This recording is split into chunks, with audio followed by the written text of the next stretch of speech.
आज तक इतिहास में एक ही वो व्यक्ति हैं जो एक नहीं दो बार जेएनयू स्टूडेंट्स यूनियन के अध्यक्ष चुने गए।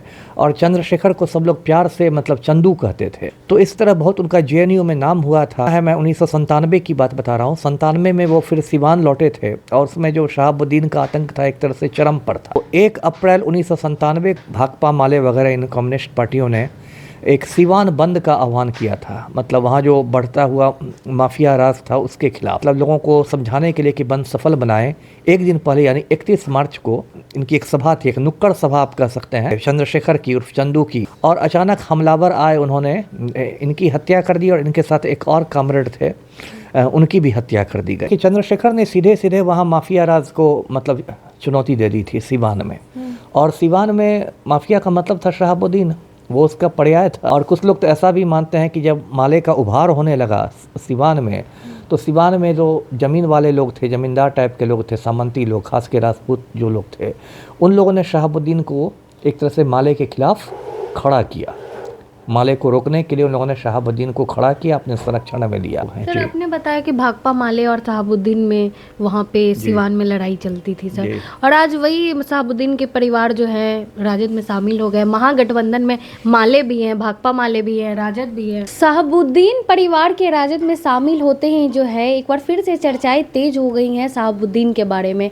उनके जो भी उनसे रिलेटेड जो भी कहानियाँ थी, खास करके जेएनयू के जो छात्र अध्यक्ष चंद्रशेखर जो सिवान के रहने वाले थे, उनकी चर्चाएं इस समय सोशल मीडिया पे काफ़ी हो रही है। उन्हीं के बारे में हम लोग जानेंगे क्या कुछ पूरा मामला है पूर्व आईपीएस अमिताभ दास जी से। सर, बहुत बहुत स्वागत है आपका। धन्यवाद आपका। सर, जेएनयू में जो छात्र अध्यक्ष थे चंद्रशेखर जी, जो सिवान से ही थे, शहाबुद्दीन भी सिवान के ही थे, क्या कुछ पूरा मामला था सर? देखिए, पूरा मामला ये है कि जो 90 का दशक था उस समय शहाबुद्दीन मतलब बिल्कुल सिवान में आप कह सकते हैं कि उसका एक तांडव जारी था। और जो बिहार में जंगल राज की अक्सर चर्चा होती है, लालू राबड़ी राज को जो जंगल राज की उपाधि दी जाती है, तो शहाबुद्दीन को आप कह सकते हैं उस जंगल राज का वो चेहरा था। और लालू का पूरा संरक्षण उसको था। लालू का समीकरण आप जानते हैं, दर्शक जानते हैं, माई समीकरण था, आज भी है मुस्लिम यादव समीकरण। तो एक तरह से वो मुस्लिमों का चेहरा था शहाबुद्दीन, और बहुत खूंखार क्रिमिनल था। 4 बार ये सिवान से सांसद रहा, उसके पहले जीरादेई का विधायक था। तो ये उन्हीं दिनों की बात है। और मैं चंद्रशेखर के बारे में बता दूं, ये जो चंद्रशेखर प्रसाद थे, ऐसे तो प्रसाद लिखते नहीं थे, चंद्रशेखर ही लिखते थे। कुशवाहा थे वो जाति। जी, जाति से कुशवाहा थे, पिछड़ी जाति के थे जी। तो ये जो चंद्रशेखर थे ये मतलब काफ़ी मेधावी थे। और जब बच्चे थे तभी इनके पिता गुजर गए थे, लेकिन इनकी माँ थी कौशल्या देवी, उन्होंने बहुत मेहनत से इनको पढ़ाया लिखाया। और चंद्रशेखर जो थे, इनका एडमिशन एनडीए में हुआ था, नेशनल डिफेंस एकेडमी में। मतलब ये सेना में जाने वाले थे, फौज में जाने वाले थे, लेकिन कुछ कारणों से उनको मन नहीं लगा एनडीए, मतलब उनके मिजाज को उतना नहीं भाया, तो उन्होंने एनडीए को छोड़ दिया। और उसके बाद वो पटना यूनिवर्सिटी में कुछ दिन यहाँ इन्होंने राजनीति की, और उसके बाद वो जेएनयू चले गए, है ना। जेएनयू में वो 2 बार अध्यक्ष चुने गए, जवाहरलाल नेहरू यूनिवर्सिटी छात्र संघ के। आज तक इतिहास में एक ही वो व्यक्ति हैं जो एक नहीं दो बार जेएनयू स्टूडेंट्स यूनियन के अध्यक्ष चुने गए। और चंद्रशेखर को सब लोग प्यार से मतलब चंदू कहते थे, और चंदू के नाम से वो बहुत मतलब पॉपुलर थे, और हर सुख दुख में बच्चों के साथ, छात्रों छात्राओं के साथ खड़े रहते थे।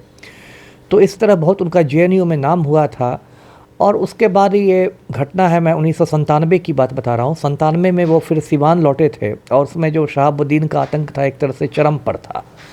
तो 1 अप्रैल 1997 को इन लोगों ने, भाकपा माले वगैरह इन कम्युनिस्ट पार्टियों ने एक सिवान बंद का आह्वान किया था। मतलब वहाँ जो बढ़ता हुआ माफिया राज था उसके खिलाफ। और उसी बंद के लिए, मतलब लोगों को समझाने के लिए कि बंद सफल बनाएं, एक दिन पहले यानी 31 मार्च को वहाँ इनकी एक सभा थी, एक नुक्कड़ सभा आप कह सकते हैं, ये चंद्रशेखर की उर्फ चंदू की। और उसमें ये थे और भी कुछ कामरेड थे, इनके वामपंथी मित्र थे। और अचानक हमलावर आए, उन्होंने इनकी हत्या कर दी और इनके साथ एक और कामरेड थे, उनकी भी हत्या कर दी गई। तो उसके बाद देखिए बहुत मतलब देश भर में हंगामा हो गया, क्योंकि जेएनयू आप जानते हैं देश के प्रतिष्ठित विश्वविद्यालय में से एक है, और चंद्रशेखर जेएनयू में काफ़ी पॉपुलर थे। तो वहाँ जो बिहार भवन है नई दिल्ली में, उसके सामने जेएनयू के छात्र छात्राओं का प्रदर्शन हुआ।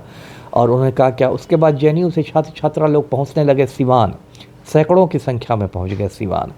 और उसके बाद उनको चंद्रशेखर उर्फ चंदू की जो माता जी थी कौशल्या देवी, उन्होंने संबोधित किया। वो भी बहुत बहादुर महिला थी और उन्होंने संबोधित किया। उस समय प्रधानमंत्री थे इंदर कुमार गुजराल, IK गुजराल। उन्होंने चंद्रशेखर के परिवार को 1 लाख रुपए मुआवजा देने का ऐलान किया, लेकिन कौशल्या देवी ने कहा कि नहीं, मेरा बेटा चला गया, मुझे मुआवजा नहीं चाहिए, है ना। मतलब अगर सरकार को कुछ करना है तो सिवान से माफिया राज ख़त्म करे। और उसके बाद चंद्रशेखर की शहादत हुई तो वहाँ पर कुछ दिन तक फिर शहाबुद्दीन का आतंक बरकरार रहा ही। उसके बाद और भी बहुत कांड उसने किए। एक चंदा बाबू थे, उनको 2 बेटों को शहाबुद्दीन ने तेजाब से ला के मार डाला, तेजाब कांड हुआ। उसके बाद उसके 2-3 साल बाद वहाँ प्रतापपुर कांड हुआ, जब शहाबुद्दीन का गांव है हुसैनगंज थाना में प्रतापपुर, तो शहाबुद्दीन के गुंडे ने एक DSP की पिटाई कर दी थी, DSP को एक थप्पड़ लगा दिया था। उसके बाद पुलिस वाले बहुत उग्र हो गए, वो लोग उसके गांव पर बिल्कुल चढ़ गए और बहुत गोलीबारी हुई, इसमें 7-8 लोग मारे गए। और लोग कहते हैं कि शहाबुद्दीन खुद बुर्का पहन के भागा था छिप के जान बचाने के लिए। ये सब हुआ। फिर शहाबुद्दीन का अभी पतन शुरू हुआ, 2005 के आसपास उसकी गिरफ्तारी हुई। फिर वो लंबी कहानी है, बाद में तो तिहाड़ जेल में वो एक कोरोना मरीज़ के रूप में मरा 2021 में। तो अभी चंदू की चर्चा इसलिए फिर से शुरू हो गई है क्योंकि अभी 1 महीना पहले शहाबुद्दीन का जो बेटा है ओसामा और जो उसकी पत्नी है हिना, वो दोनों लालू के आवास में पहुंचे और दोनों मतलब अफरा तफरी में दोनों को राजद में शामिल किया गया। और उसके बाद ओसामा तो बेलागंज में प्रचार में भी गया। बेलागंज में उपचुनाव हो रहा है, वहाँ से जन स्वराज पार्टी ने एक मुस्लिम उम्मीदवार उतार दिया है, तो लालू तेजस्वी को टेंशन हो गया है। तो संक्षेप में यही चंदू की कहानी है। और दर्शक यदि चाहें तो एक YouTube पर एक डॉक्यूमेंट्री है 1 मिनट का मौन, डॉक्यूमेंट्री का नाम है, वो चंदू की ज़िंदगी पर ही बना है। तो दर्शक यदि चाहें तो वो डॉक्यूमेंट्री भी देख सकते हैं जी। लेकिन वो चंदू की जो हत्या की गई थी तो उनकी तार जो मतलब मौत का जो तार है वो शहाबुद्दीन से कैसे जोड़ सकते हैं हम लोग?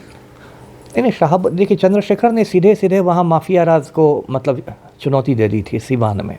और सिवान में माफिया का मतलब था शहाबुद्दीन, वो उसका पर्याय था, माफिया का पर्याय था। मतलब एक तरह से शहाबुद्दीन को ही उसने चुनौती दी थी। और ऐसे भी वहाँ सिवान में भाकपा माले और शहाबुद्दीन के बीच पहले से मतलब तनातनी चलती रहती थी। और कुछ लोग तो ऐसा भी मानते हैं कि जब माले का उभार होने लगा सिवान में, तो सिवान में जो ज़मीन वाले लोग थे, ज़मींदार टाइप के लोग थे, सामंती लोग, खास के राजपूत जो लोग थे, उन लोगों ने शहाबुद्दीन को एक तरह से माले के खिलाफ खड़ा किया। माले को रोकने के लिए उन लोगों ने शहाबुद्दीन को खड़ा किया, अपने संरक्षण में लिया।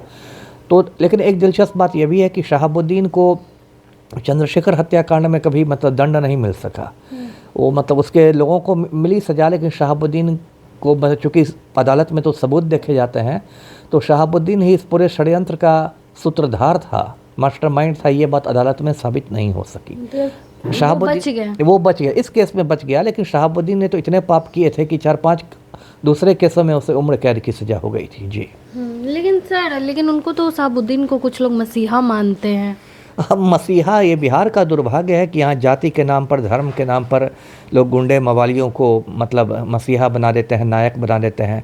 मैंने पढ़े लिखे भूमिहारों को देखा है अनंत सिंह की दलाली करते हुए, मैंने पढ़े लिखे राजपूतों को देखा है आनंद मोहन की दलाली करते हुए, उसी तरह मैंने पढ़े लिखे मुसलमानों को देखा है शहाबुद्दीन की दलाली करते हुए।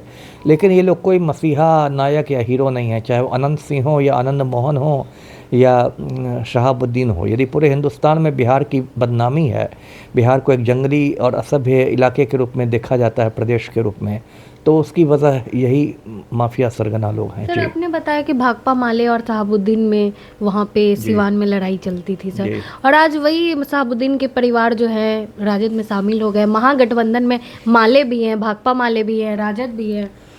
नहीं, ठीक है, ये बात आपकी सही है, लेकिन देखिए परिस्थितियाँ बदलती है। 97 और अभी 27 साल में अभी क्या परिस्थिति हुई कि शहाबुद्दीन तो अब इस दुनिया में है नहीं, वो तो ख़त्म हो गया। अभी देश के सामने सबसे बड़ा खतरा भाजपा है, ये मैं भी मानता हूँ। या भाजपा को कहीं पूरा संघ परिवार कह लीजिए, जिसमें भाजपा भी है, RSS भी है, बजरंग दल है, विश्व हिंदू परिषद है, ये सारे संगठन हैं। और ये लोग जनेऊ जिहाद पर उतारू हैं। मतलब इनका उद्देश्य है कि हिंदू राष्ट्र के नाम पर पूरे देश पर ब्राह्मणों का वर्चस्व थोप दिया जाए, और जनेऊ जिहाद चला रहा है RSS और BJP सब।